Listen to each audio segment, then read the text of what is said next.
Now, everyone's making it in film and TV, but we don't really know how. Here, we uncover the truth. Welcome to the Your Cinema podcast. Welcome to the Your Cinema podcast today.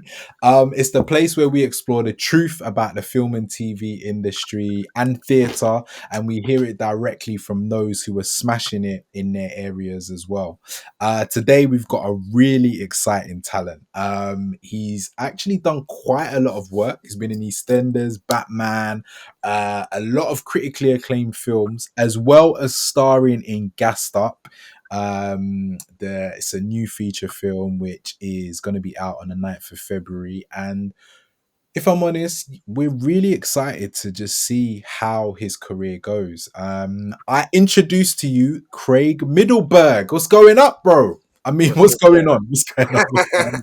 No, respect. Thanks so much for having me on. I really appreciate you inviting me onto your show and giving me a chance to just showcase myself and talk a bit about Gassed Up as well. So thanks a lot, man. All good, man. Happy to have you. Happy to have you. Now, and we were speaking earlier, right? You're at like a really exciting and interesting part of your career from my perspective, anyway, right?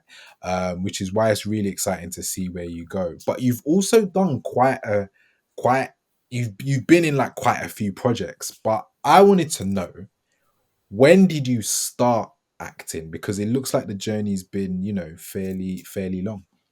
Yeah. So the way it actually all started for me, it was in I believe it was 2017.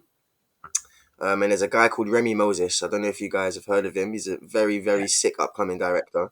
Yeah, you Yes. can see some recognition there.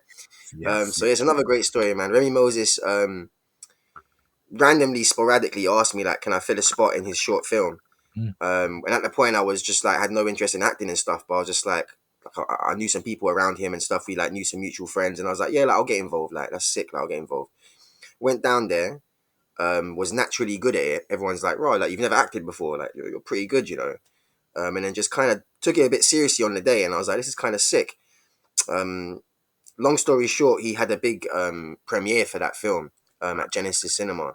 And then when I went there, another director actually approached me and was like, "Oh, I watched your performance. Like, I really like it. I've got this role in mind that I think you'd smash, and I'll pay you." And I was like, "You'll pay me?" Because I did this for free with Remy. I'm just like, it's just friends. Like, Mm. he's like, "Yeah, and it's a small budget, but I can probably do about £300 a day."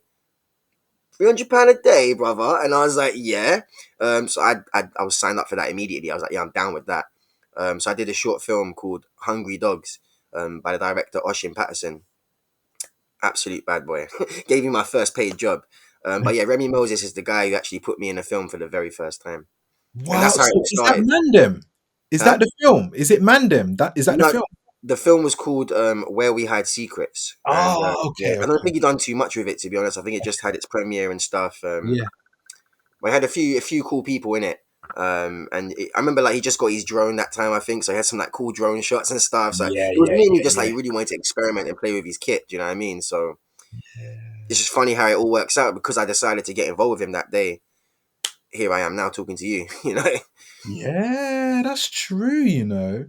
Hmm. Wow. So you've like stumbled into acting. Your next project is £300 a day, which is amazing.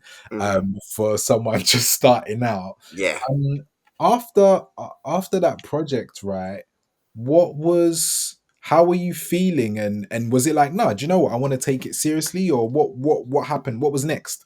No, 100%, man. Like, so we did that project, and that was like 3 days, so that's like £900. Yeah, and for me, I was a broke kid, man. So I was like, £900 for 3 days. This is unless it's illegal. I'm not really hearing that you're making money like that, unless you're a Yeah. footballer or something, you know. So I was like, okay, cool. This is something I really want to do now because I enjoyed it. It's not just that I got paid; it's that as Mm. I did the experience, I was like, this is so fun, man. And the looks you get when you're on the street filming with good equipment, and the people when they look at you, like they look at you like this kid's doing something cool, innit? He's not like I was so used to getting bad looks on the street. You know what I mean? When people walk past me to cross the road, me and my friends, you know what I mean? They want to, or they'll give us dirty looks, like they don't trust us. All of Mm. a sudden now, I'm getting looks where it looks envious or even like just like admiration, just like raw, like they're thinking, is he famous? Like, and I'm just like, I like this feeling. It's a better a better way to be viewed by people, you know. And it's the first time I got to feel like that, really. So I was just infected with it by then. It was like a disease. Well, it's not a disease because it's a good thing, but yeah, it was like Yeah, a, yeah, yeah. it just hit the root of my heart, man. And I was like, if I can make this a full time thing, that would be my dream, man. And so I steadily just started to, it's a big research process, man. I had to learn all about casting and stuff because I'd really just dove into the deep end, really. Mm, mm, Um, mm. but I basically started then moving forward by going into music videos, which is what I Okay. always recommend new actors to do is to like look for music videos with good artists because they invest some good equipment into their music video shoots. You're working with like film standard equipment for a Mm, video, and mm, then mm, look for roles where they have some sort of acting in it.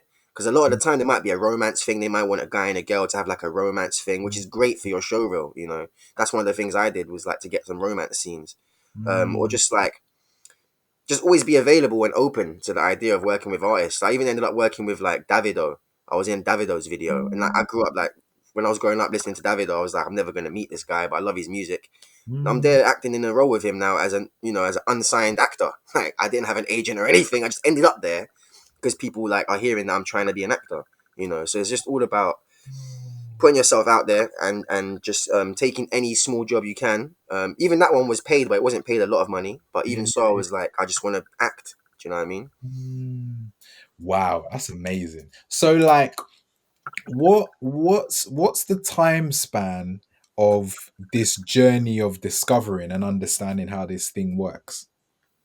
I mean, I'm still learning, brother. Honestly, like I'm still learning. Like I've been very blessed that some of the projects that I'm into, like Gassed Up, I Yeah. work with some people like Stephen Odabola, who's Hmm. obviously had a lot more of experience than me in like Yeah. proper professional films. So Yeah. he's taught me so many things that I just had no idea about in terms of contracts and things that you can do, and just like the more I speak to more established actors, the more things I'm learning. So I just feel like it's a constant learning process, honestly, brother. But I think I'm at the point where I'm able to like impart some wisdom on other people now. So like I've No, I learned hear quite a few things, but I'm still learning all the time, man. Every time I meet someone who's done more, I feel like there's so much I can soak up from them. No, I hear you. I hear you. And do you know what? Like when I saw Gassed Up, you smashed it, man. Like Thank you, thank I you. really like for me that you were roaching it. Like I'm trying not to I don't want to give away any spoilers, but there's a there's a bit where we see more of who Roach actually is. You If see that like his background, yeah, Yeah, there we go. Of yeah, I know what course, you you mean. said it. And I loved that scene. I loved Mm. that scene. Some of the choices in no, it was a few scenes in it, but I loved it. I loved it, and it just explained everything. You And start to that, understand, right? I mean, it doesn't excuse it. Like, it doesn't yeah, excuse it because I feel like there's so many people like Roach on the roads. Do you know what I yeah, mean? Like, and it's like a lot of the time you think he's just yes, a that guy, but then you realize like, you know what? There's so many things going on behind closed doors. yeah, That influence a man's mind to make him move in certain ways, and it's yeah. just about showing that mental health is not a joke, man. And like that's what I Mm. liked about it as well because I struggled with mental health growing up. So the character like was very relatable for me because I'm just like I can understand. Like sometimes like it doesn't excuse what he does in the film, but you can Mm. understand. And that's the main thing. It's not like he's just a villain. He's actually a good guy, but he does villainous things. you know. And do you know what? I love what you said because that I felt like I understood Roach, yeah, but I didn't think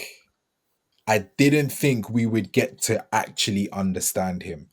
I just wrote him off as like, oh yeah, he's that one in the friendship group. Mm. But I was like, Like yeah, just no. stereotypically put him there and that's it.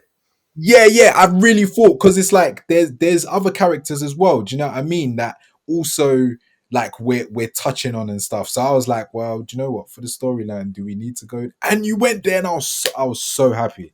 Trust me, like yeah, that's one of my favorite scenes in the film. Like genuinely, genuinely. Amazing, thank you. And the So guy that plays my dad, I think his name's Timothy Chipping. I think if I'm mhm. right, if I'm wrong, sorry, bro, but I believe it's Timothy Chipping, and he's amazing, man. He was so good to work with him. So yeah, look out for that scene, guys. If you're watching and you're gonna go watch Gassed Up, it's a really good scene. No, it really is like genuinely, genuinely. So like, all right, you're making your way, right? And you're getting involved in projects where you can, summer music videos, etc. Like in terms of like mentally, how was that journey for you? Like, did you ever feel discouraged along the way? Yeah, absolutely, man. There's like, it's not like a lot of people that, because I've had some people on my social media that have watched the whole thing, like from like when I did music all the way into the started my acting career. And from their Wow. perspective, yeah, they're like, "Oh my god, bro! Like, I've just seen you continuously keep doing more and more better things," and it's just like, Yeah. but from my perspective, man, like, there's so many rejections, there's so many no's, there's so many times where I thought, "Oh man, I need to get a normal job, I need to get a 9 to 5," because if you have a 9 to 5, yeah, unless it's a job that's really flexible, it's very difficult to be a full time actor, to always be available, to meet people, to always be available to audition, to self tape, to rehearse and do all these other things. So I was always faced with a choice of, do I get a full time job or not? I've been very blessed that I'm able to do some other things. So like I was working with Hackney Council, getting young people into employment. Excuse me. So unemployed Mm, young people, helping them get into employment. I was doing that for quite a while, part time, and they were very mm, flexible with my acting, which was really helpful. And then I can also do studio engineering part time as well, at my friend's studio, which is also off and on. So it's not like I'm committed to being there all the time. So if it yeah, wasn't for yeah, jobs like that, it would be so difficult for me to give the time and dedication that I put towards acting. So I completely understand that it can be so discouraging for people, like when you're just trying to like pay bills and just trying to live your life. And sometimes you have to sacrifice things. You know what I mean? There was times when I couldn't have gone out to the party afterwards. mm, I mm, would attend the acting workshop, and then yeah, I yeah, can't yeah. go to the party afterwards because like everyone's gonna spend mad money, and I don't want to spend my last £100. So it's times Mm, like that, man. So those are the most discouraging times, I feel like, when you're just like low on money and you feel like, oh, acting is not paying me any money right now. You just kind of mm. have to have the belief that it will come through. You know. Do you know what? That's such a good point because that's the reality of becoming a working actor, right? Before you become a working actor, like I don't want to say full time because it's not a full time thing, but where it's like, do you know what? I can acting is what is sustaining me, so to speak, like Hmm. physically. Um, but given that, let's say that passion wasn't there from when you were 5, 12, and all of that stuff, right? When you're having those challenges and the reality is kicking in, yeah, like what's keeping you going? I think for me, I feel like everyone's got their own drive in it, like what drives you forward. Me, it was always my mum. My mum's a disabled woman, Hmm. and as a kid, when I was like young, I was a bad kid in it. Like, so before, I was talking before about how I got a record deal when I was a teenager. So Mm. before I even got that deal, I was just a horrible kid. That's what I was. I just wasn't a nice kid. I was a horrible kid. I got kicked out of school. I was doing really bad things. Got arrested loads of times. Um, and then watching my mum be in so much pain and suffering, whilst I'm like getting arrested, getting police coming into the house. At a moment, it just hit me, and I was like, I can't do this, man. Like, if anything happens to me, there's no one for my mum. Do you know what I mean? So like, I feel like a weight of guilt was on me, and that's what made me change my ways. Um, and that's the driving force. So that even if I wasn't acting or doing music, I think that it would still drive me to be a good person and just make money Mm. legally, and whichever way I would go into. I feel like if I wasn't doing what I'm doing now, I'd probably be behind the camera somewhere. I love writing. Maybe I'd be writer. Okay. Maybe I'd be a writer or a producer, because I've met some great producers Yeah. over the past few years, and I've watched what they do, and I'm like, it's something I could do. Actually, I find that really interesting. But maybe that's something in the future for me to look into. Man, I love that because do you know what? It's like cool. Your acting career is great, but it's like we're also hearing like a transformation story, which Mm, is like in speaking with you, like do you know what? In speaking with you, I get you're from the ends, yeah, but like I'm not thinking you're this like little runt, like mm. That's what ah, I was, isn't it? I've put effort into changing, man, and trying to present myself in a better way. And obviously, I speak a lot better than I used to speak. I was like, yeah, what you saying, fam? What? I was like that all the time. And now, I'm a bit more eloquent. I'm a bit more well read. I'm a bit more mm, intelligent than I was as a kid. I've gained a mm, lot mm, of life mm. experience, and it just made me a better No, person, I really. feel like. And I'm a lot more calm than I was as well. So much more chill. I was hyper as a kid. Do you know what? I hear that, and for me, I guess it's not even the way you speak, it's the things that you're saying. Do you know what I mean? Like, even when we were chatting before, like, just a perspective that you gave me on one of the things that we were talking about, I was like, that's a good, I haven't thought about that before. Do you know what I mean? And yeah, it's amazing to see how, like, your drive and like pursuing acting has got you to this point. I wanted to, like, something that comes up a lot when we're speaking with actors, right? Um, is like the rejection, right? And the impacts that can have on someone's mental well-being. Now, given Mm. that you mentioned that's an area that you struggled in when you were younger, what is that like for Mm. you at I guess in recent years when you're still, you know, building your career as an actor? Yeah, man, it can be horrible, bro. Like I literally did a talk with kids recently about acting, and I gave this analogy because they asked the same question, like, how do you deal with the rejection? And I said, and they said, how does it make you feel? And I literally said this, and they reacted well, so I'm gonna say it again. Imagine like when you're a young kid or their age, which was about 15, 16, and you confess love to a girl or a guy for the first time, and they turn around and they're like, ugh, ugh, no, are you not? Can you believe this? Like, that is that feeling that you feel there. That is the feeling you get every time you're rejected for a role that you really like or a role that you really think you're right for. It's a burning sensation, brother, and I'm pretty sure every actor feels it very similarly. Maybe some can like deal with it a lot easier, or some people pretend that it doesn't hurt them, but it does hurt, and especially if it's a role that you love. Like, I get invested in roles, so like I'll be like, if they send me the script and I really love it, I'm reading the whole script like 20 times. I'm really getting invested, learning the other characters and things, and then you don't get the role after spending like 5 hours going through a script. It's like, oh, I love that role though, man. So the rejection can be heart wrenching, but it's just a part of it, man. And if you can't handle the rejection, then it's not the industry for you because you're gonna get so much more rejection than a yes. But you'll get like 50 no's, and that one yes is the one you've been waiting for, you know. So yeah, rejection. It's a big one. I love that. Thank you for the honesty and the analogy, man. No, that's yeah, that's a great way to put it. A great way to put it. And well acted out as well. Um now everyone knows that, like, the majority of the time you've got to do, like, or people tend to do smaller roles before doing like big projects, right? That's Yeah. just the, working your way up. Some people come out drama school and they land a big role, etc., which is amazing, but for a lot of people is building up.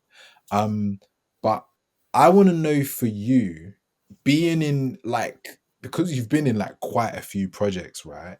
What did it feel landing like your role as Roach in Gaster? Because it's a significant role. Do you know what I Yeah, mean? yeah, yeah, yeah. No, for me it was like, I remember when I got the role, like it wasn't even officially given to me at this point. The director had I think the director had told me sneakily, like, and been like, yeah, you got it, like, well done, well done. But like, it hadn't officially come through. Do you know what I mean? And before all of that, I couldn't even control myself. I went to Twitter. I went, I just got the biggest role of my life, like, because I was so excited, bro, to work with people like Stevie, to work with people like Taz, to work with people. I was just so gassed up to work with the people that I was going to be working with, really. And it just felt Yeah. like, for me, vindication as well, because it was like a long audition process, man. It wasn't like I auditioned and then got the role. I had Mm, to I had to self tape, then I had to come into the room like 3 times, then I had to do a chemistry like 2 times. Then it was between me and I was like the last role to be cast as well. Everyone else had been cast, and it was just Roach. So everyone was just focused on Roach, and it was just so hard at the time because apparently there was like another guy who I never met. But there was a guy that was like neck and neck with me. It could have been either one of us, really. But the mm. director, God bless him, George, he was like, no, like, I really see Craige as Roach. That's the vision that I want to go with. And so, I ended up with it. Um, and they all say they made the right decision now. They have no choice. But but hopefully my role will speak for itself when people go and see it. I've had great feedback from people that do have watched the film at the BFI festival, for example, or like the special screenings that we've done. I've got great feedback as Roach, and I love that because I did put a lot of effort into him. You know. I love that. I love that. So speaking of effort, right? And given how integral Roach is to the film, like without him, you just don't have the conflict, right? How did you approach your prep for it? So one of the cool things that happened is the production put me in touch with Steven's acting coach, who is called Gary Nurse. Mm-hmm. He's a very, very cool guy. Um, I went to his house quite a few times. I think I did like 5 sessions with him. Mm-hmm. Sometimes just me, sometimes with Steven, and sometimes with Steven and the director. Okay. So I'd never done any form of acting coach or schooling or tutoring, anything like that. So this is the first time experience for me. Um, but Gary was not what I expected, man. I expected, I don't know, when I've like looked online, I've seen people like teaching drama. They're talking about like theories and like the styles of method acting and all these different names that you can do and things. And he just was like, forget all of that crap. Like, don't, that's not what I'm doing here, brother. He's like, no, I just want you to be yourself, but in the character. And like, he was just very much about authenticity and just, I know it's hard for me to say it, but what he showed me was just that it wasn't all about technical aspects and things like that. It's really just about getting grounded in yourself and your character and just expressing how you naturally would be as that character, if that makes sense, man. So yeah, I had some acting coaching sessions, but then other than that, bro, like I said, I'm from the hood. I used to drive mopeds when I was a teenager. I used to be a pizza delivery driver, so like Mm, it just felt natural for me, man. Like I'm around. I've known man them that actually did snatch and grabs and stuff. So it's like it's all kind of, it's not like it's hard for me to imagine. You know, I was around people that lived that life. mm, Um, so mm. yeah, stepping into a role like that, it just felt kind of natural. Like I literally could have been that, but I could have been Roach if life didn't go as it went. You know, I could have been Roach. So it's Oh, quite an easy, natural role for me, to be honest. I love that. I love that. I love that. I love that. No, thank you for explaining that. So, like, given that, because it sounds like this is quite a pivotal role for you, and I don't say that from the perspective of, oh, you know what, this is a big film. When it comes out, it's going to change your career. More so for the level it is and the impact that your character has on the Mm. film, right? Um, like in the lead up to landing this role, what would you say was difficult about even getting an opportunity to be considered for a role like this? So yeah, again, bro, I've got so many good stories for you, bro. Here's another good story of how I got into the Go for it. conversation of this role. Mm, So like I met Stephen Odebola mm, years ago on a short film. Funny enough, as a short film, he didn't have lines in. Yeah, he was just like an extra. Yeah, mm, and I had lines in this film, but just a few. mm, But we really connected on that day, and we're just both like, he hadn't done much acting, I hadn't done much acting. We just connected together on that day and became friends. But then I never seen him again. Like a year went past, and then all of a sudden I see his face everywhere for Blue Story, and I said, oh, "Okay, that's that guy, Steve." Oh, it's like clapping for him. Like I was with that guy. Cool. He's gone. I think I'm not going to speak to Steven again. He's going to become super famous and do his thing, and I'm going to play catch up. And I was cool with that, man. But like another year or two passed now, and it's actually my birthday. So it was my birthday on that day where this happened. mm, And I get a DM in my Twitter, and I don't even really use Twitter that much. And I was like, I looked at my DM, and it was Steven. And I was like, I see him there, and I'm like, why is he messaging me? He's messaging me. I opened it. He said, "Oh, I hope you're well, man. Like I know it's been a long time. I'm doing this film called Gassed Up, and I was chatting to the producers, and then you just popped in my head. He's like, I think you'd be sick for this role, so I'd love you to audition for it." But I'd already done a self tape because they did like an open call out. So like I'd already done a self tape for it because I heard about it. So I was like, bro, I'd literally done a self tape yesterday. So yeah, if you can like tell them my name so they can just watch my self tape, that would be amazing, bro. mm, And he's like, I got you, I got you. And yeah, man. So like he kind of, I think maybe they wouldn't have even seen my self tape. You know, because you have so many submissions. Like if it wasn't for Steven like messaging me that day and then being like, have a good look at this guy's self tape, maybe they wouldn't have even taken too much notice of my self tape, you know, because they got such a overwhelming amount. But yeah. yeah, basically, they must have looked at it, liked it, and invited me in for an actual audition.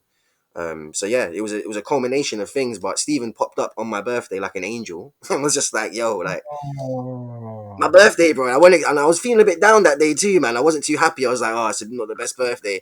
And then he popped up that day, man. Was like, "Yeah, man, I'm gonna tell the producers your name, like, tell them to check your self tape out."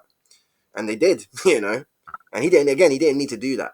That's why I got so much respect for people that go out of their way to try and help others. That it doesn't even affect them really. Like, anyone could have got the role, and he's still doing the film. Do you know what I mean? But he thought, no, yeah, I remember this guy from years ago. He's obviously looked at Roach and thought he suits it so much. Do you know what I mean? And yeah, so I try to be like that now, man. If I'm ever in a position where I can help someone in that way, because of Devlin, because of Steven, people like yeah, that in my life, I just aspire to be the same kind of person, man, because I know how grateful I am to them. And if I could just give that yeah. gratefulness to someone else and let them like be grateful to me as well, and then it's just ever like it's just a circle that we're trying to perpetuate, man. You know. I love that, man. That is wow. Yeah, that's very, very real and very nice as well. So like, I know that like you're only getting started, right? But at this point in your career, like you've done quite a few things. What would you say from this point on is like your focus? Like, what have you and your agent sat down and said, look, all right, gassed up is Well, right here. now, right Mm. now, I don't have an agent.